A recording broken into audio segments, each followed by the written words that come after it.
What's up, everybody? We are back with another edition of the Ad Podcast. And today I have Dan Briks, who's the GM of the Martinique in beautiful New York, down by Broadway. Dan is the general manager of the hotel. The Martinique, New York is a Hilton Curio property, boasting amazing culinary and libation opportunities like the Press Club, Noxu, am I saying that right? Yeah, Noxu, yeah. Noxu, and the Brass Owl, located in short throwing distance from Times Square. So Dan, thanks so much for coming on the show, man. Thanks for having me, Dylan. It's great to be here. Thanks. Yeah. So I was doing the research on you today, and man, you are a hotel man through and through. You went to Michigan State, you went through the hospitality program, and you have been in the heart of New York, operating luxury properties for pretty much your entire career with no deviations. I think I read a little bit about the fact that you went on a business trip with your dad when you were a young man or a kid maybe, and that's what got you obsessed with hospitality and hotels. You want to tell us a little bit about your backstory? Yeah, sure. That's exactly right. I remember being a kid and my dad was on a business trip to Florida and he brought the family with him. And I think it was probably the first real memory I have of staying in a real hotel, not just like a little, roadside motel. So, I bet looking back on it today, it probably wasn't even that nice or that fancy or that special, but it was the first one that, the lobby and the check-in was inside the hotel, and it just was so cool. And there was a place where you could, believe it or not, rent videos. That's how long ago it was. They had VCRs you could bring to the rooms, right? Imagine that. And there was a pool, and I just remember thinking, oh my goodness, this is amazing. And I can order room service, which of course I wasn't allowed to, but it was just such an eye-opening experience as a kid. I had never done that before, so I thought it was the coolest thing. And then anytime we went on a trip anywhere, anytime my parents traveled, we would always bring back the little bottles of shampoo, and they'd say, oh, look where I stayed. And it would have the name of it. Oh, I stayed at the Hilton on the side of the bottle. I'd say, oh, wow, this is so neat. And that just kind of started my my affection for hotels. And I had never been around them except for staying them at the time, and just thought they were the coolest thing and so fascinating to me. And when the time came to pick a major in a school, I said, let's do business. Let's do the business of hotels. And Michigan State is one of the top programs. And was delighted to go there. I'm from Atlanta, so the weather in Michigan is very different. That took a little bit of getting used to, but I love my time at Michigan State. We have a great hospitality business school, and that's what got me on the radar for my first job, which was the Waldorf Astoria here in New York City. There was a really strong relationship between Michigan State and the Waldorf, and they would recruit every year for managers in training, graduating seniors to come join their management development program. And I was recruited, and that's exactly what happened. And that's how I got to New York City. I love it. I have such fond memories of the one time that I stayed in the Waldorf. I don't remember what exactly happened. I think, I'm one of those book my property when I land in the city guys. Usually what I'll actually do is I'll take a cab or an Uber to my first meeting in the next morning, and then I'll have them drop me off at the doorstep of the meeting, and then I'll go on the apps and find something that's as close as possible to that meeting, because with the jet lag, I never know when I'm going to wake up.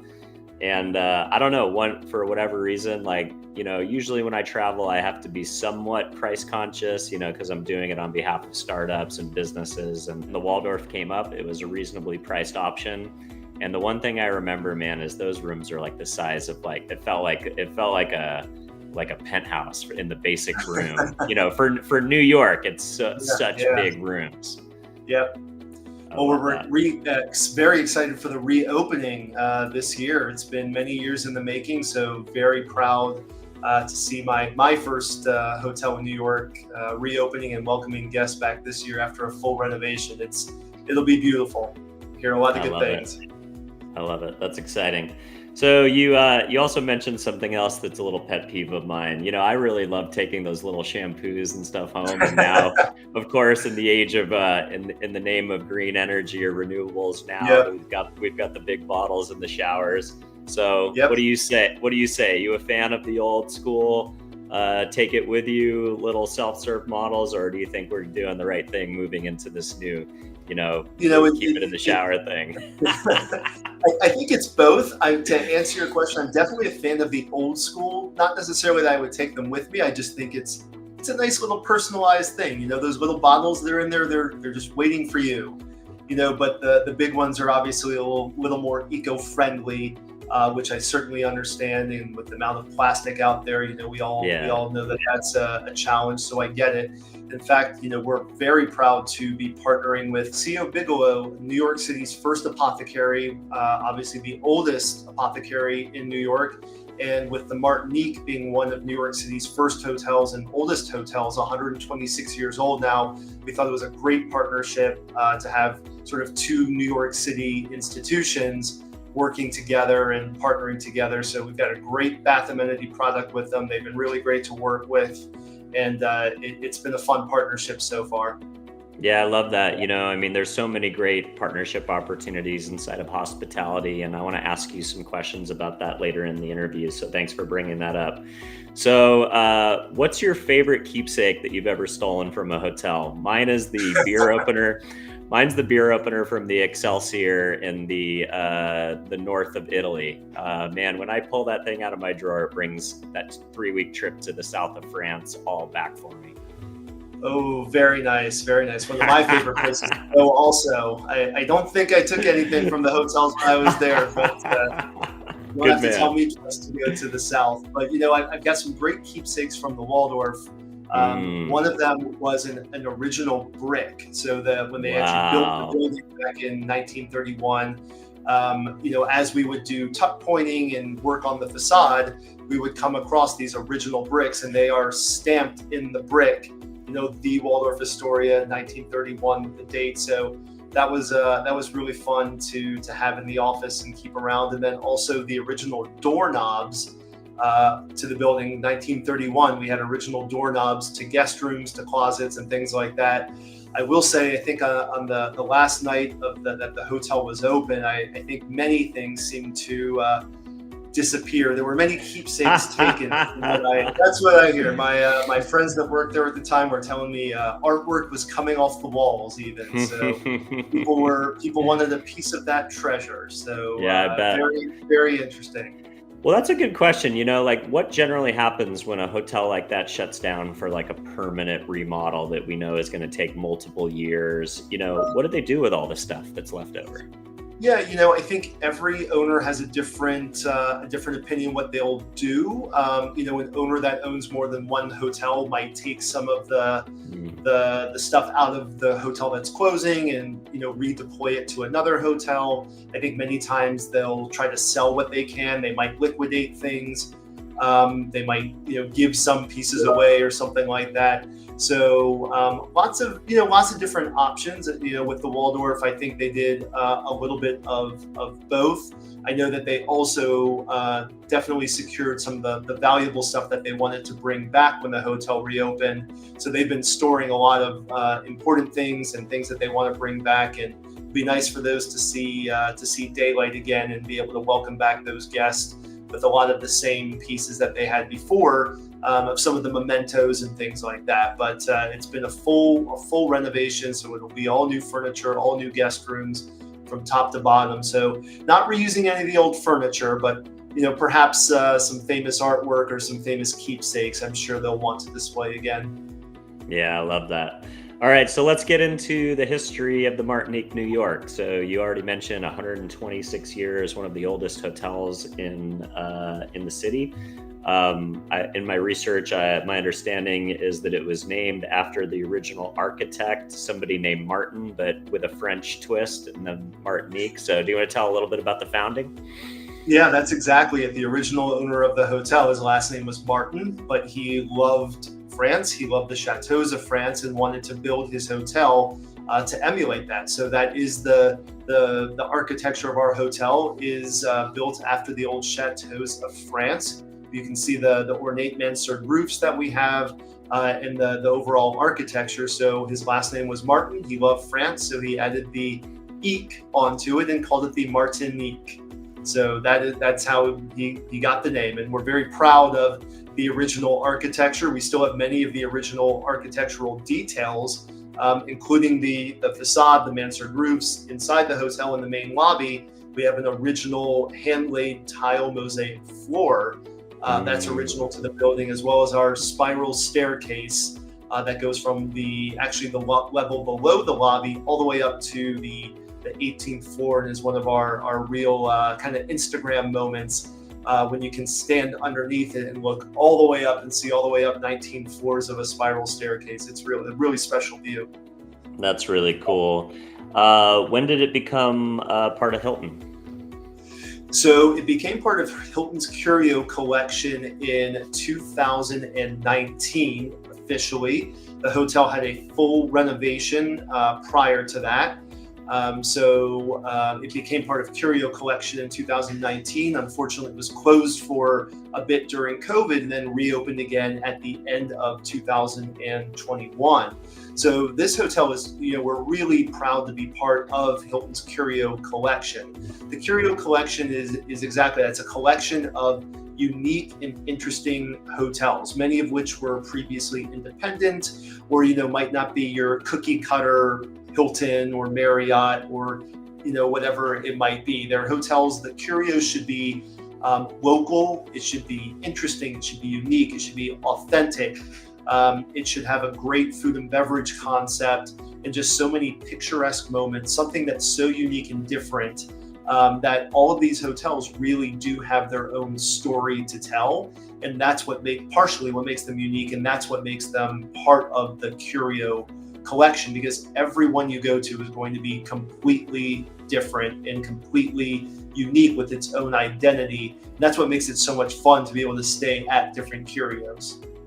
Yeah, one of my favorites in Florida is Baker's Cay in Key West, or on the way to Key West.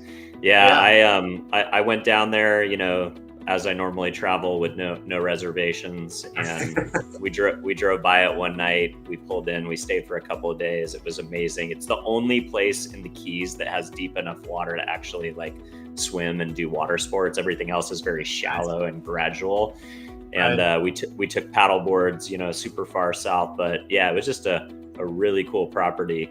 And we ended up going to Key West and coming back and rechecking into the hotel because it was the best thing you could find anywhere. Yeah, we love repeat guests. Let's go. But that's great. To be able to find a hotel just on the spot that you enjoyed so much that you just want to go back to a week later. They hit the mark. They must have done a great job. Yeah, totally. So let's jump into this Instagram moment of the staircase. That's an area that I've been operating in and have done a lot of work in, is in the influencer marketing category. So you've got this kind of natural built-in Instagrammable moment.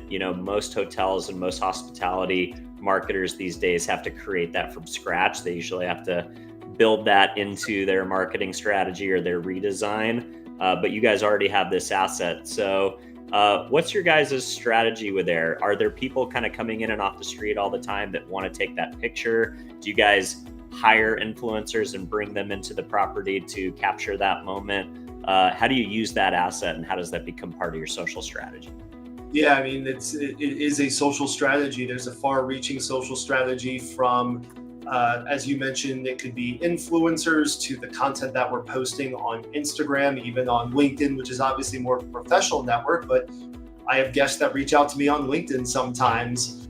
And obviously, I think Hilton made quite a splash last year with their very long TikTok. So, Hilton as a company is even leaning into, a big social presence. So for us, we certainly focus on the attributes that we have and that we can easily show off, like beautiful shots of the lobby or the staircase, and our food and beverage outlets. how often do we go out to eat? You see people taking pictures of their food and they're posting it on their pages, right? So we're really proud that we have many different food and beverage outlets where our guests can do that, and people from off the street can obviously come in and enjoy that also. So we do partner with influencers. We typically wouldn't pay an influencer, but we certainly work with them if we think that their reach lines up with what our hotel is, and it's kind of on brand for us, and that we think they would be a good ambassador and can reach the right folks that we're trying to get our message out to. So across all various social media channels, and then of course we also do advertising on social media to try to make sure that we're targeting the right guests and the right customers and folks who are dreaming of coming to New York or who have shown intention of wanting to come to New York, so that we can hopefully have them come book at our hotel. So there's definitely a story to tell. We have a great team that works internally on our social and broader marketing strategies. They work with the Hilton team, and then we have some social media consultants and partners that we work with as well. We're blessed to have kind of organic content that we can just kind of walk around the hotel and take pictures of what we have and of people enjoying the great restaurants that we have. But of course, we want to create content that makes sense for us too, and that gets people energized about coming to New York and energized about coming to the Martinique. Yeah, no, I love that. That's it's great to have all those assets and be able to work with influencers in a way that's more organic, not have to do the pay to play stuff. So yeah, that's what we call first world problems in the advertising. Yes, definitely. All right, so let's talk about something you just brought up, which I think is really interesting. LinkedIn is kind of making its own as a social network for for the first time. LinkedIn launched a TikTok video feed inside of their app. There are people popping up that are LinkedIn creators. As a matter of fact, this podcast mainly programs to my 31,000 followers on LinkedIn. Can you talk about LinkedIn and how you guys use it both from an advertising perspective, but how do you use it now as an own social media channel, maybe more than you would have in the past? Yeah, I think it is definitely an evolution. I mean, I remember like LinkedIn was, years ago was just very specifically, what have you done? Here's my resume, and I'm trying to get a job, right? So I want everyone to see me and see my resume and want to come after me. And of course, I guess some of that still exists, and it's still a tool for that because that was what it is. It's a professional networking, right? So that makes sense. But I totally agree with you, Dylan, that over the years it has become far more of a social network. Like, the things that I see, just people posting in general, it used to be very narrow to, me or my experience or my career goals or my professional XYZ, and it has become much more social. And you see people posting about what's happening in the country, what's happening in the world, personal opinions, which you never used to see on LinkedIn, but you see a lot of political opinions and a lot of political debate happening. And of course, you see people jumping in saying, "This is LinkedIn. It's not for politics. It's not for personal." So I've seen more of that than I've ever seen in the past. So it certainly is evolving for us. We use it. I think it's a way for us to reach potential candidates who want to work with us and who want to come work at a great, fun hotel, a landmark hotel in New York City, and for them to be able to learn a little bit about us from a professional perspective. And then also for us to be able to show what we're doing out there. We love partnering with our fellow Hilton hotels here in New York City and sharing experiences and doing joint experiences and being able to share that among each other. And, honestly, you see what other folks are doing. You see what's fun at other hotels. You see interesting activations that people are doing. You say, boy, that's kind of interesting. I wonder if we could do something similar. But for our team, we're really proud to share with our professional network out there, as well as other folks that are looking, because like I said, we do have guests and we do have customers that reach out to us via LinkedIn. It's fun to be able to share with them what we're doing from activations, from experiences, achievements, awards that we've received, and for the world to be able to see that. So I think it's been a great platform in that perspective. Yeah, I love that. And I imagine it is somewhat important for attracting folks for your 400 occupancy meeting rooms. It's the business people are on LinkedIn, and that's where they're sharing. And if people are planning a meeting or a retreat or a conference, LinkedIn's probably more important than the consumer that's looking for a room. I totally agree. I think a client who's booking a meeting for 400 people, I hope they'll look at our social feed, because that's where I think they'll see, a great piece of the hotel and what we do and what we have to offer, and, the neighborhood and the excitement that the hotel creates. But I also think they go to our LinkedIn page to see professionally, how do we present ourselves professionally? What does the hotel have to say about itself? Anyone can go in on social media and create content. Anyone can pay someone to create content for them. But LinkedIn is your own page. It's supposed to represent you professionally. So I think meeting planners, find confidence in being able to look at a professionally done LinkedIn page to know really what they're getting and what the hotel, can do from that side. Yeah, no, I love that. All right, I want to switch gears to this idea of traveling like a local. I feel like that is becoming more and more of a trend these days. It's definitely the point of view of one of my clients, Lost In, which creates guidebooks for what I call like second visits. Like, you're not going to find the Statue of Liberty and, the Empire State Building on our tours. You're going to find, more living like the local coffee shop or the bodega or the restaurant or the cool thing off the beaten path. You guys are uniquely situated in the part of the city that's got a lot of action.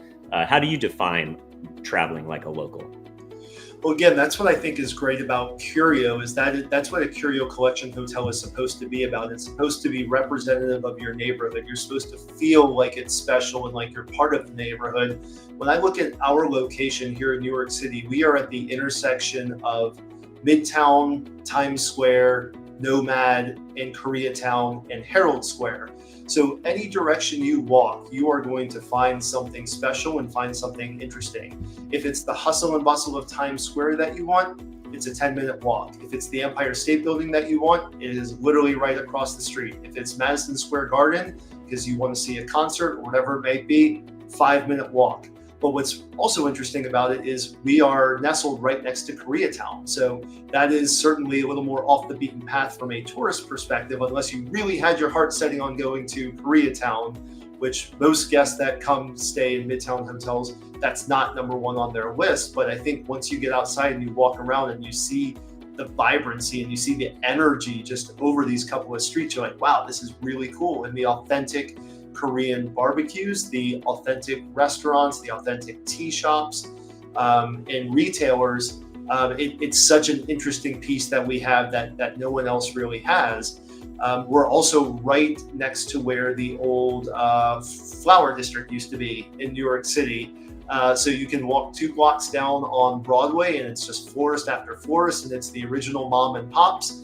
So you're in this really, really special area where you can go to the hustle and bustle, you can be surrounded by it. You've got offices around, so if there's folks that are here for business, they might be going to Hudson Yards, they might be going to the Empire State Building. But if you want something different, you've got Koreatown, you've got Nomad, and Nomad is really a burgeoning area now of New York City. For many years, it was probably a little bit left behind. But I'll tell you, I've lived in New York for over 20 years now, and it has totally changed. And this is kind of Nomad's moment. We're seeing offices come up. We're seeing rezoning now for more residential. The commercial is changing, and so many restaurants. It's insane. Just walking down the street, you don't know where to go sometimes. So we have this amazing, vibrant neighborhood where you can get really whatever you want. And if you want to do the touristy piece from going to Macy's Herald Square and Empire State Building that are right across the street, you can. But if you want more authentic, we've got that also. So I think, for a Curio hotel, we really hit the mark. Yeah, I love that. I think you talked about this idea of the experiential traveler, right? I went to a conference in the travel space recently called Arrival. They mentioned that, post-pandemic occupancy for hotels is about 1% up. Airlines are about 1% up, but the experiences side of travel is up 40%. You have this interesting dynamic of millennial, Gen X, Gen Z. They care more about travel than they care about acquiring physical items. I definitely fall into that bucket.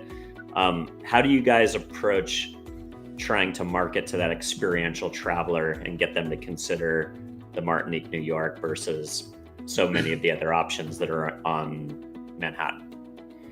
Yeah, and Dylan, that's what we have to do, right? It's all about differentiation and what makes your hotel different or more special or more unique than any other hotel or experience. Because at the end of the day, we're all selling, in essence, the same product, right? You're selling a place to stay with a bed, a shower, and a place to have a meal. So what differentiates us from any other hotel where a guest can essentially get the same basic necessities that they need out of a hotel? So it is about the experience. I'd also say it's about the service. It's how did you make the guest feel? How does your service differentiate from any other hotel? And it's not transactional, and it's actually service oriented. It's personalized.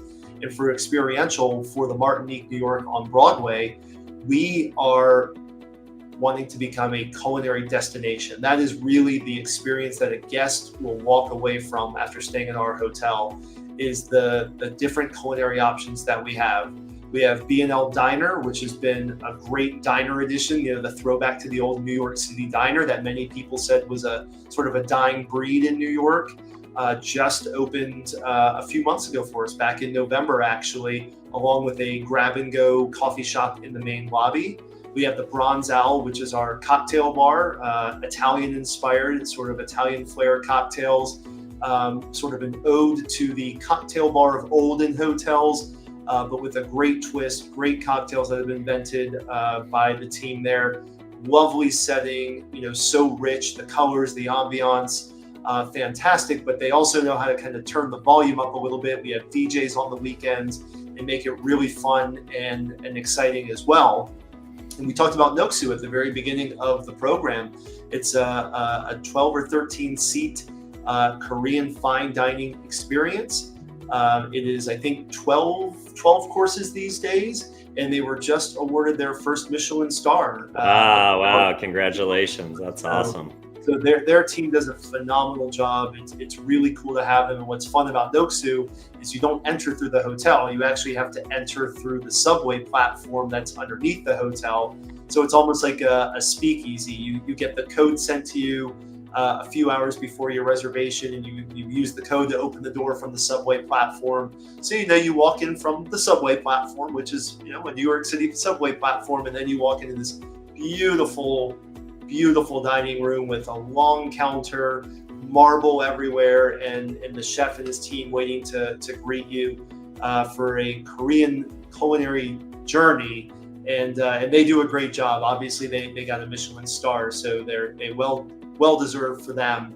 And we're very happy to be opening up our next culinary adventure, which is called Sweet Graffiti, and that is it's actually a sweet shop. So everything is baked here on premises. We've got home-baked chocolate. They make all the chocolate themselves, whether it's bonbons, macarons, chocolate bars, soft serve yogurt, everything that you would expect from a sweet shop, opening right up front of the hotel on 32nd Street in Broadway. And that is opening imminently. So we're really excited. It's called Sweet Graffiti. Obviously, sweet is sweet, but the graffiti is as the ode to the New York City street art and graffiti that maybe we don't see so much in New York City anymore, which I think is a good thing. But obviously, back in the day, the street art and the graffiti was everywhere. So a little throwback there, but really fun store. Great colors, great design, and the chocolate and the treats are awesome. Everything baked and done here on premises by the team every single day. So that's going to be really exciting. And then we are also working on 2 other food and beverage outlets right now. It's a Korean barbecue that's set to open later this year. Actually 3, I misspoke. Korean barbecue. Wow. I know, right? There's so many I lose count. The Korean barbecue, we have a karaoke that will be opening in a few months also. Of course, we're in Koreatown, so we We need a little Korean themed karaoke, and a bakery that is almost like a food hall with different stands that will offer different baked dishes, different pastries, different Korean desserts, and things like that. Again, we're here next to Koreatown. We've got some great partners that we work with that are able to deliver an awesome experience. So many culinary outlets here that I couldn't even remember them all for a second. But that is what the Martinique, New York is. It's going to be a culinary destination. That's the experience that we're creating. I liken it to, a hotel in Vegas where you feel like you don't even have to leave. You could just be there all weekend. It's got everything you need, no need to leave. And that's what we want for our guests here at the Martinique, New York on Broadway. I love it. I love hotels like that where you can kind of explore something new every single night for dinner. You talked about bringing DJs into the diner concept, and you've got so much going on from a culinary perspective. I imagine marketing to New York residents is probably just as important as marketing to tourists. With how much you guys have and how much there is to experience at the hotel. How much are you guys focused on the immediate community versus the out-of-town guests in your marketing and in your experiential strategy? Yeah, you're exactly right. It's both. You're not going to survive just on hotel guests, or you're not going to survive just on locals. Obviously, the Martinique has been a part of this community for 126 years. We want to reaffirm that, and we want guests to come in and enjoy these new concepts. All of these concepts that I've named, they're all very new within the last 2 years. And as I said, they're still being opened. We've got Sweet Graffiti being opened imminently in the next few days. And we've got these other ones in the works in the next few months. So we want them to be part of the fabric of the neighborhood. We want locals to come. We want locals to enjoy. And I think like Noxu has certainly done that, by earning its star.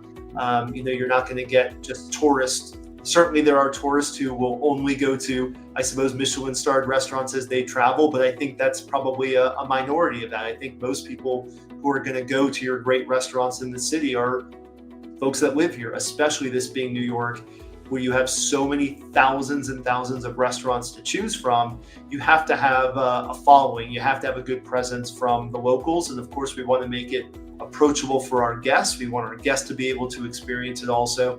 I think that's what's going to be so great about having so many options, is we're going to be able to cater to both crowds. Yeah, I love that. I default to Michelin, but then the trouble's always getting in. Yes.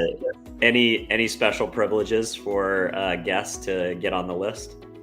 When we do our first karaoke, you're welcome to come sing a song with me. Let's go. All right. I also noticed that you are on the board of the Hotel Association there in New York City. How has that been a benefit to you in your career, but also to the broader community, and made you a better operator? Yeah, the Hotel Association here in New York is a great organization. I think in New York City, there's something like 700 hotels. So being able to have a group, an organization that brings people together, helps us sort of chart a common path. Rising tides lifts all ships, right? So we want folks kind of steering in the right direction, helps us talk about issues that are facing us all as a hotel community. How do we work together to work with various partners and organizations on a day-to-day basis? So for example, whether it's, we're all we have to work with government, right? Whether it's government regulations, whether it is building codes, fire codes, or laws that come out, or whatever it might be, we're all faced with some of those same challenges. So we have to be able to work together and share a common purpose and a common course. It's great to have folks that can speak with one voice, if you will, and represent, a rather large consistency. It's never easy. There's always differing opinions. You have a lot of different hotels, lots of different companies, lots of different management companies and ownership groups. And of course, everyone has their own interest, but there are many things that are in the interest of us as a community. that we want to be aligned on. So it's a good way for everyone to have a voice, to have a forum, and to be able to have people that can speak with one voice. Because if we need to go to, the city hall with whatever challenge that we might be experiencing as an industry, it really helps to have, the leverage of that one big organization versus everyone trying to go on their own, and you might not even get an appointment to talk to someone. So that's been really an upside for us. Yeah, that's great. Well, power in numbers, right? Lobbying Yeah, groups, yeah, lobbying groups are around for a reason. You want a yeah, collective yeah, voice, yeah. collective resources. Go knock on Sure. the door of Visit New York, and be able to negotiate. So that's awesome. I read somewhere that the PGA was actually founded at the hotel. Can you tell a little bit about that history? Yeah, absolutely. April 10th, 1916, if I'm not mistaken, on the second floor of the hotel, which is where we currently have our meeting space. The original founders got together and decided that they wanted to form an organization. On the second floor of the hotel today, we actually have what we call the PGA Gallery. So we have some actual artifacts like golf clubs from the 1900s. We have framed photos depicting some of the original founders, a copy of the original paperwork that they actually all signed on that day to form the organization. And we've, over the years, going many years back, there's been a partnership with the PGA at times where, they were very proud to come to the hotel, see the opening of the gallery. Of course, we try to do whatever we can to help with the golf world. We're really proud to have to kind of have that for another, legendary moment of the Martinique. And we actually, we've kind of taken the golf perspective as a partnership and a way for us to actually connect with guests.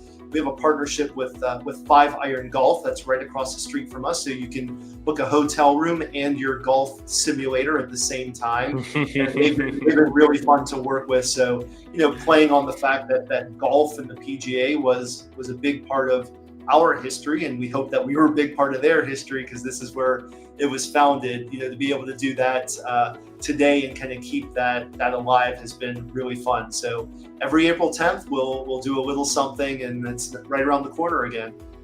Yeah, that's really cool. I love when you kind of have those historic tiebacks to things that happened in the hotel over the years. I remember I stayed at the Mohawk Mountain House, and the big legend was, oh, this is where The Shining was written, or The Shining was inspired by.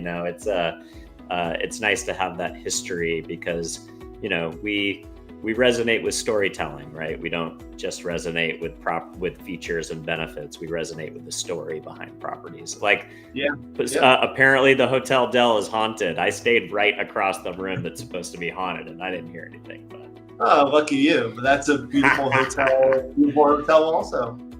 Yeah, I'm here in San Diego, so that's kind of that's a staycation. We go skate. We go skate on the ice rink on the beach during the winter, around the holidays, and we took my wife down there for her birthday to have lunch on the sand and stuff this summer. So yeah, we have some amazing properties for sure here in San Diego. Oh yeah. All right, so you guys are also in the heart of Broadway. How do you guys leverage that as part of your strategy, and how do you get the show goer to think about staying at the Martinique, New York? Yeah, well, Broadway is one of the most synonymous names with New York City, right? It's probably what comes to most people's minds when you think New York City. You think Broadway, right? Big Apple, Broadway. So we're located on Broadway. As I said, we're about a 10-minute walk to Times Square. So very close to where the theaters are. In fact, the Martinique used to have its own theater here in the building.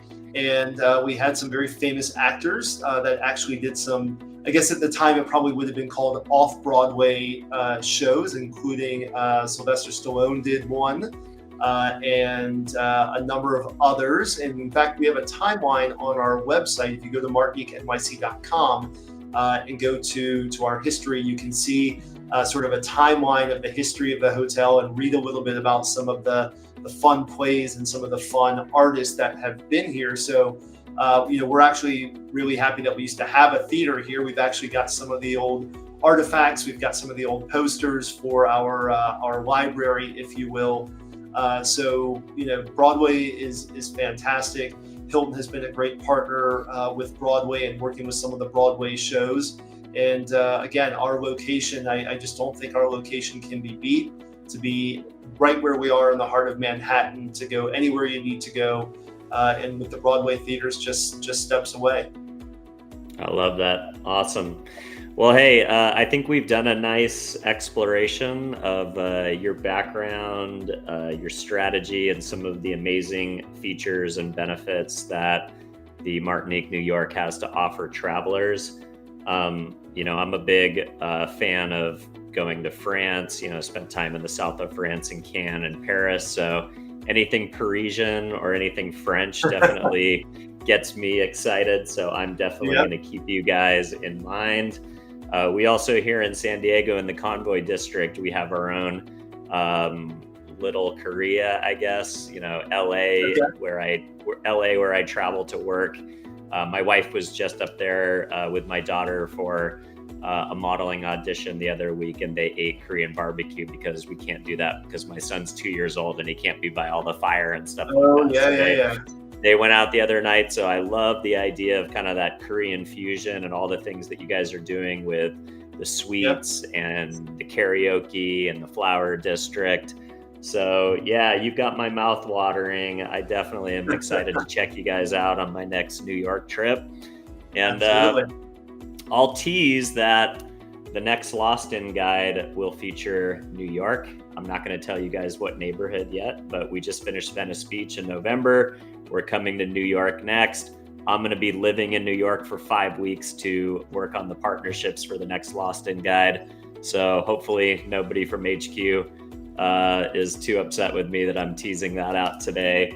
But I'm super excited to be able to check things out while I'm out in New York for 5 weeks, probably in the spring. So Dan, this has been an amazing interview. Congratulations on all your success with the property. Last question I'd love to ask you, what are you most excited about the future of the work that you're doing at the hotel? I think it is opening these food and beverage outlets and really transforming this hotel. We're so proud of its history and its beauty, 126 years old. We're so happy that it is a fully renovated building and a beautiful building, and that we've still kept it true to its history with the original architectural details while modernizing it. And as we bring about these awesome food and beverage concepts, like this is going to be, it already is a great hotel, but it's going to be a really remarkable hotel when all the food and beverage is open. There's just so much to offer, and it gets me excited every day to think about it. I love it. That's awesome. Well, hey, where do you want to point people to learn more about booking a stay with you guys and to connect with you personally if anybody wants to reach out? Well, absolutely. On martiniquenyc.com, we'll bring you to our Hilton webpage. You'll get to see all of the rooms, all of the dining concepts. You'll get to read about the history, as I mentioned. And then feel free to check out my page on LinkedIn. We talked about it earlier as our professional networking. So happy to connect with any folks that would like to as well. Let's do it. Awesome, man. Well, hey, really appreciate you coming on. So, so for everybody watching at home, wherever you might be watching or listening to this podcast, go ahead and hit that subscribe button or that follow button if you want to hear from awesome other guests that I'll be interviewing in the future. And believe it or not, reviewing us is the nicest thing that you can do for the show. I don't care if you give us a 1 or a 5 star, just be honest. And at the end of the day, that's how we find a more organic audience. So those reviews really do help. We thank you for them. And last but not least, if there's somebody out there in hotel land, somebody in hospitality, another marketer, maybe you've got a young person in your life like Dan, who went on a business trip and just fell in love with the idea of being in the hospitality industry, and they want to learn from somebody who has a pretty amazing background and story of how to do it from college all the way up to being the GM of an amazing property like the Martinique, New York in the heart of Broadway. So that's it for now. Dan, thanks again for coming on, man. Really appreciate you. Thank you. It's been a pleasure. All right. Cheers, everyone.